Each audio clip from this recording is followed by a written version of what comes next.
Hello my friends, Boomy here once again with another video for you, my Azerothian brothers and sisters. Friends, holy moly, we cannot wait for the next expansion in the World Soul Saga of Midnight.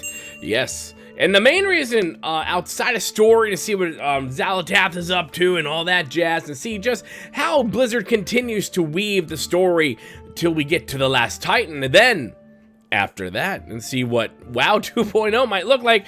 No, the biggest thing we are all waiting for is player housing.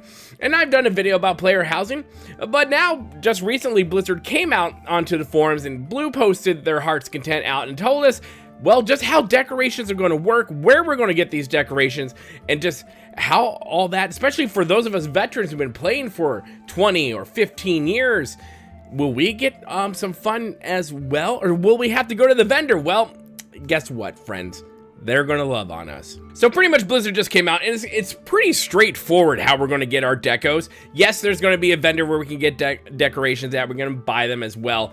But what if we're out and about? How else are we gonna get our decos? Well, Blizzard wants us to play the game. And by playing the game, we're going to get these decos. As I said right here, they said a progressive journey principle means that the majority of decoration types, e.g. chair, bed, shelf, are considered commodities and are readily available from vendors. Other players via the auction house, which is going to be a thing, questing, and so on. If you want a wooden chair, it's very easy and inexpensive to acquire. And they said, you know, one of the things I thought was interesting about this was that we invest our time in playing this game. Well, they want to, you know, reward us by doing that, but they also want certain decorations to be an investment. If you want this cool, like they said, a fountain that has sparklies and graphics to it with books maybe flying about it, we're gonna have to invest a little bit more time to be able to get those. Just like we do when we go mount hunting, right? We're all looking for a Nyxia. Well, will we get her mount? I got it, like on my 5th try. Can't get invincible. Not saying that still bothers me, but it does. But they want us to be in and invested in this. They continue, they said, next there's investment decor, which are generally more niche items in either theming, looks, or appeal, which require more time and or cost investment. Examples could be a sparkling fountain with particle effects or magical books that flap about on their own. Lastly, there are what we think as trophies. These are the things that require skillful play, cooperation with other players, and or larger time commitments. Think along the lines of Mythic Plus and raid rewards or long-term achievements. If you're looking to mount a Nyxia's head on the wall, you'll have to defeat her and take it. They also did say later down the thing that you only get her head once. You can't just, you know, get a head every time you took her out, because then we would just have housing with nothing but a Nyxia's head on our walls. And I guess some people are into that. I'm not one of them. They said that one of the powerful aspects of decoration is that since it's cosmetic by nature, placing hard to acquire things throughout the game gives players reach goals that don't hamper their character development, and they're free to pursue or not, just like mounts and transmogs. That said, it should be easily possible to kit out your home on day one to strike the vibe you're looking for without too much effort. Your decor journey should start out awesome and continue to be that way all along. Which is something I said, you know, you're going to be able to go into Azeroth doing your dungeons, your LFRs, your raids, your Mythic Pluses, questing, just going out there. I'm sure Easter eggs as rewards as well. There's going to be, and this is the same way in Star Wars The Old Republic, and I'm sure in other games, that just playing gets you the opportunity to get decorations for your personal player housing. And I love that. And I love that's not all just going to be, here's a vendor, do this rep, and you get this. No, when we're going out mount farming, we're going to be also going out and deco farming. We're going to see where the special decoration is, and we're going to go try to farm that. I love that idea. I mean, we're out there doing that anyways, right? How many freaking thrones of ICC am I going to have because of all the freaking times I've gone after Invincible? They continue on with this as the variety is the spice of life. When we first were drafting this article, they said there was a line that read, where can I get decor? Yes. Well, pithy, it's not far from the truth either when it comes to our second principle core gameplay with variations. Decor should come from everywhere and everything. We want you to find decor rewards in all sorts of gameplay, not just a single avenue that you feel forced to interact with over and over. For example, while a specific jade inlaid bookshelf might come from a particular quest in Pandaria, other bookshelves could come from vendors, professions, or other varied forms of content. And yeah, we were just talking about that.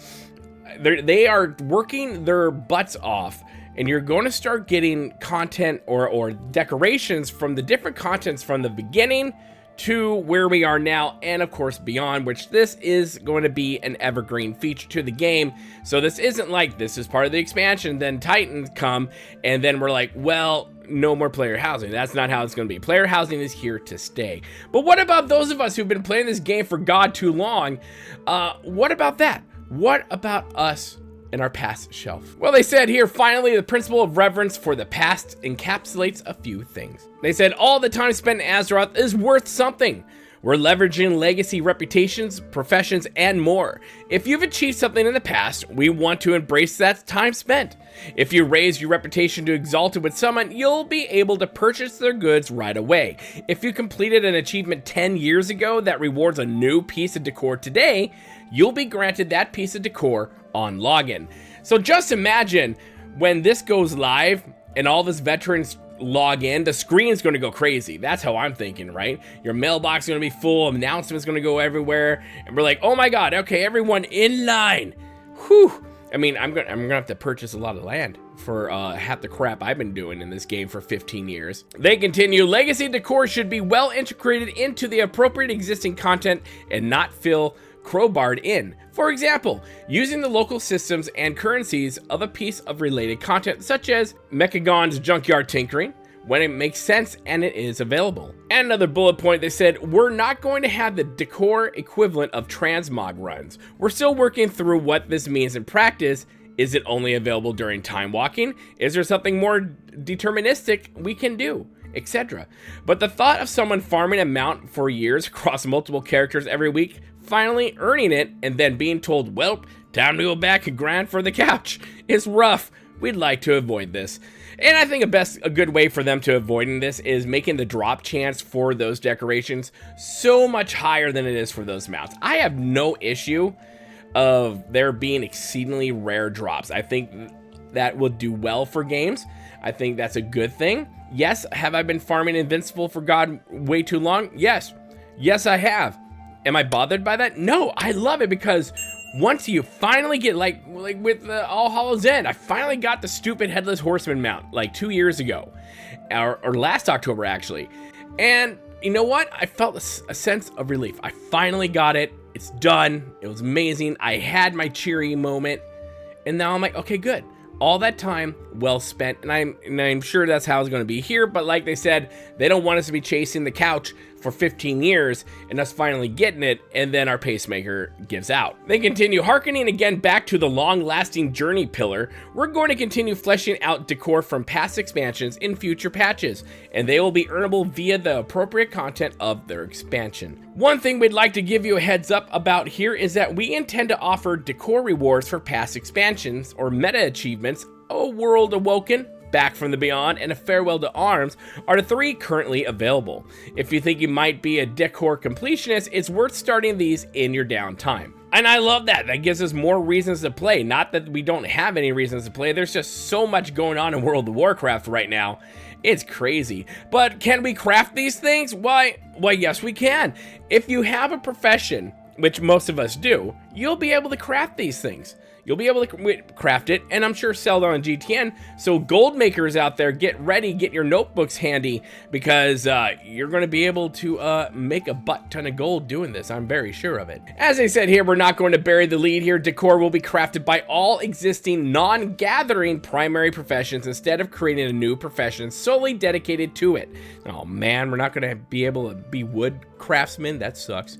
Each profession will be able to craft a few pieces of appropriate decor from each expansion. Using that expansion version of a profession, e.g. to craft something from Miss Pandaria, you will need a relevant Miss Pandaria profession at that appropriate level, which we're all used to in our professions anyways, so this isn't anything new. They continue, to craft something, players will need not only the required recipe and skill level, but they will also need to gather a new type of decor crafting specific regent per expansion, as well as any required regions from that expansion. In general, like most profession-made goods, crafted decor can be traded to others or sold on the auction house, as I just said. They said some examples of what professionals will be able to make. Blacksmithing creates decor made primarily of metal. Totally makes sense.